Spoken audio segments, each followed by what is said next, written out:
Femi Otedola's memoir, Making It Big, Lessons from a Life in Business, isn't just another success story. It's a raw, honest account of extraordinary resilience that challenges everything we think we know about building wealth and finding purpose. Released in August 2025, this book shot to the top of Amazon UK's business biography charts within a week, and after diving deep into its pages, I understand why.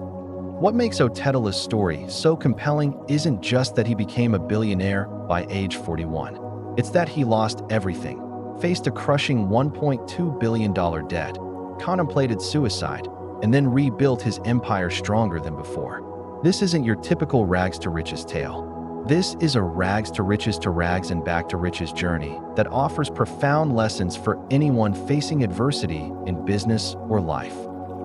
Let me take you through the most powerful insights from this remarkable book and show you how they can transform your own approach to success. The first lesson that struck me was Otedola's philosophy of stooping to conquer. Picture this: the son of a former state governor, sitting in the passenger seat of a diesel truck, personally delivering fuel to customers. When he started Xenon Petroleum in 1999, Otedola didn't think any work was beneath him. He saw a gap in Nigeria's diesel supply market, experienced terrible service firsthand when trying to get fuel for his home during power outages, and thought, "I can do this better." This teaches us something crucial about entrepreneurship. Success isn't about maintaining your ego or status.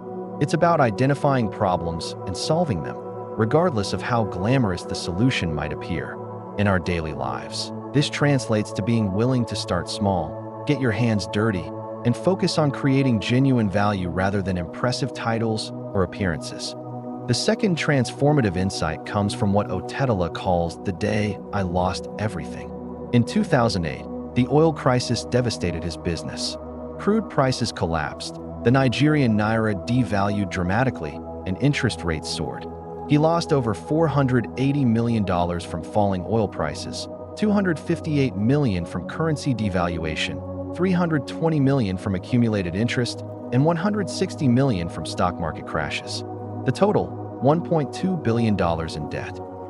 Standing at this crossroads, Otedola had two choices: suicide or weathering the storm. He chose to weather it, saying, "I knew it was a stage I had to go through." Instead of hiding or declaring bankruptcy, he took the painful but honorable path of selling his assets to repay every debt.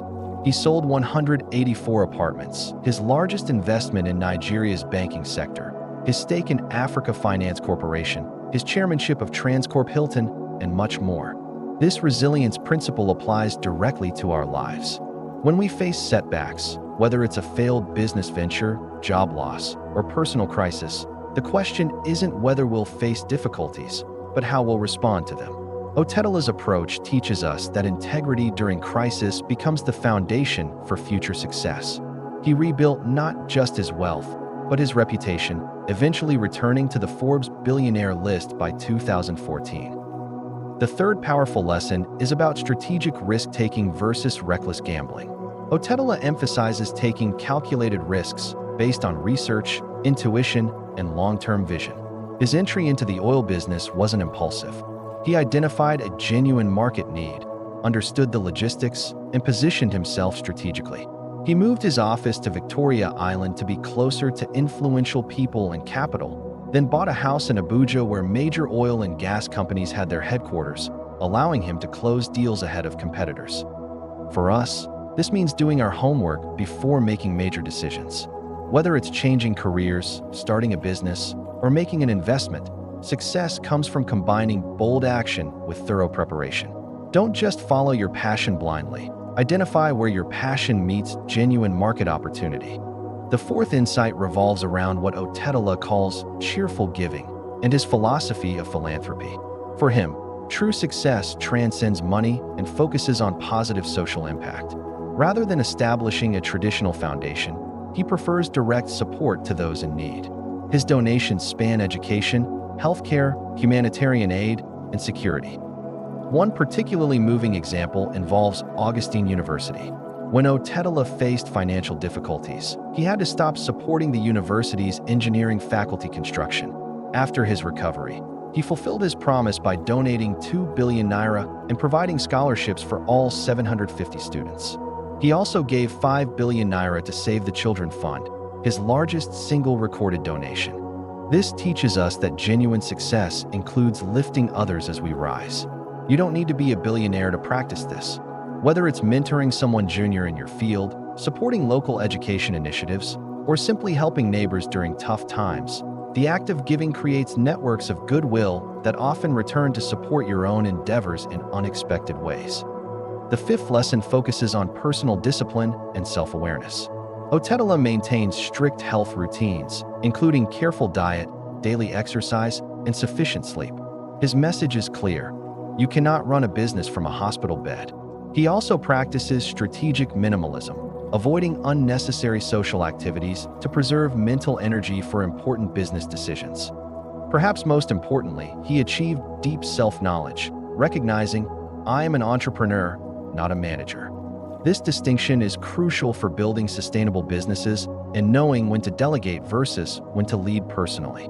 In our daily lives, this translates to prioritizing our physical and mental health as foundations for everything else we want to achieve. It also means being honest about our strengths and weaknesses, focusing our energy where we can have the greatest impact.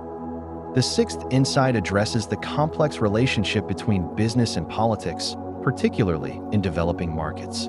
Otedola is refreshingly honest about how government relationships and policy understanding are essential for business success in Nigeria.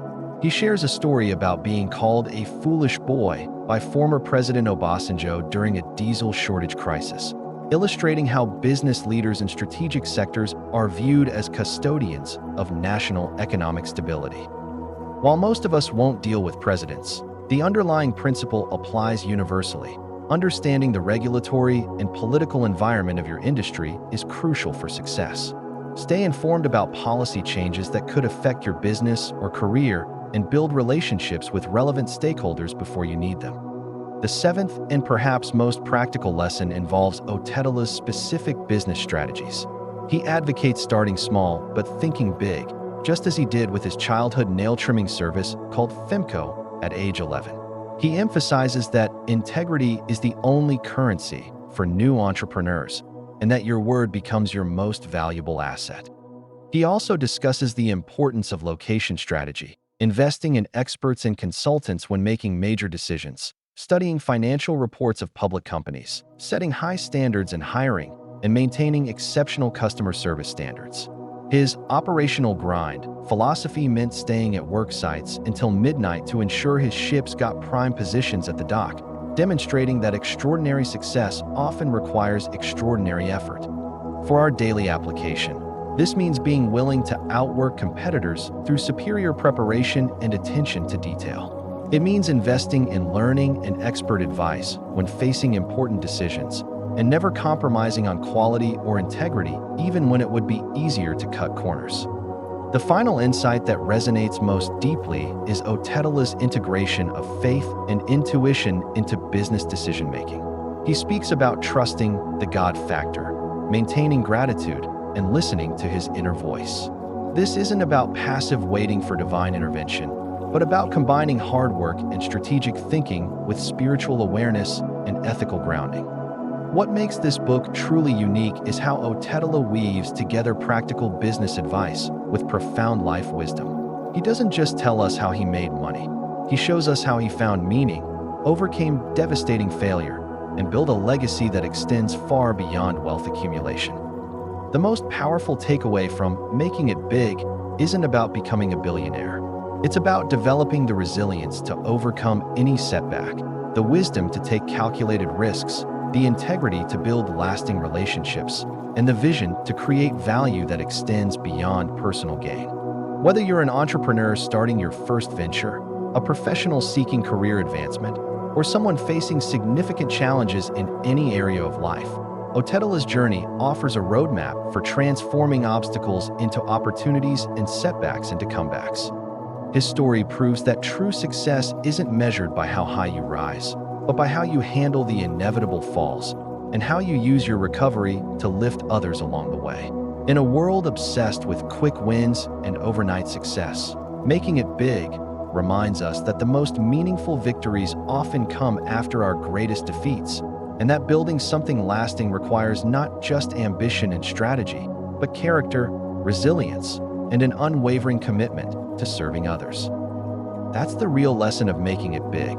Success isn't just about getting rich, it's about getting resilient, getting wise, and getting generous enough to leave the world better than you found it.